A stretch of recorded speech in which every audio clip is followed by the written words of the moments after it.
এজন্য আজকালকার যুবক জান্নাতে যাওয়ার জন্য খুব বেশি আমল করা তার লাগবে না, অনেক নফল তার লাগবে না, শুধুমাত্র হারামগুলো থেকে নিজেকে বাঁচিয়ে ফেলতে পারলে জান্নাতুল ফিরদাউসের উঁচু মাকামে তার জায়গা হয়ে যাবে।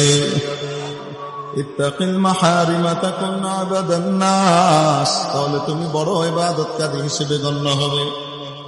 ওয়ারদা বিমা কাসামাল্লাহু লাকা তাকুন আগনান নাস, আল্লাহ তাআলা তোমার বরাদ্দে যা দিয়েছেন সে বরাদ্দ পাওয়ার পরে তুমি খুশি হয়ে যাও, তুমি ওটাতে সন্তুষ্ট হয়ে যাও, তাহলে তুমি গোটা মানব জাতির মধ্যে সেরা ধনী হিসেবে পরিগণিত হবে।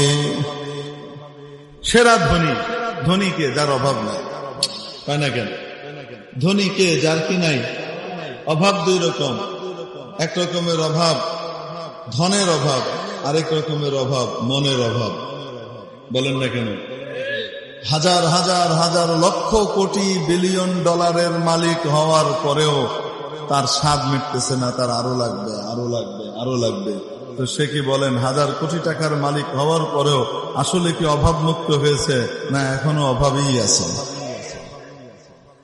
আরেকজন ব্যক্তির কাছে কিছুই নাই, মাথার উপরে চাল নাই, বাড়িতে খাবারের জন্য চুলা নাই, চাল চুলা নাই, এত গরিব, কিন্তু তারপরেও তার মনের ভিতরে শান্তি, আমার আল্লাহ আমাকে যা দিচ্ছেন তাতেই আমি খুশি, চলে যাচ্ছে।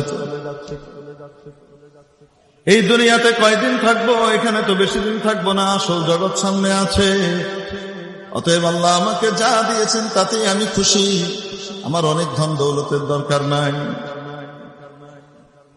হ্যাঁ, চেষ্টা তদবির তো হালাল কামাইয়ের জন্য করতেই হবে।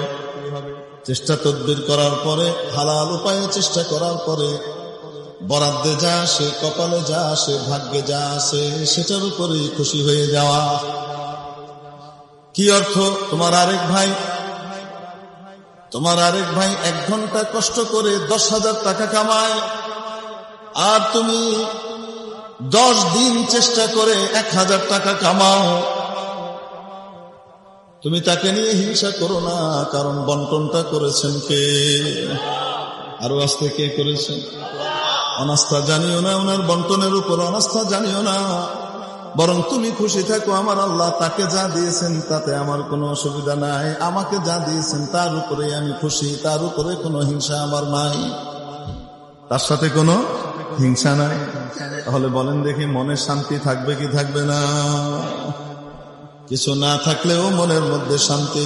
তাকুন আগনান নাস ওয়ারদা বিমা কাসামাল্লাহু লাকা তাকুন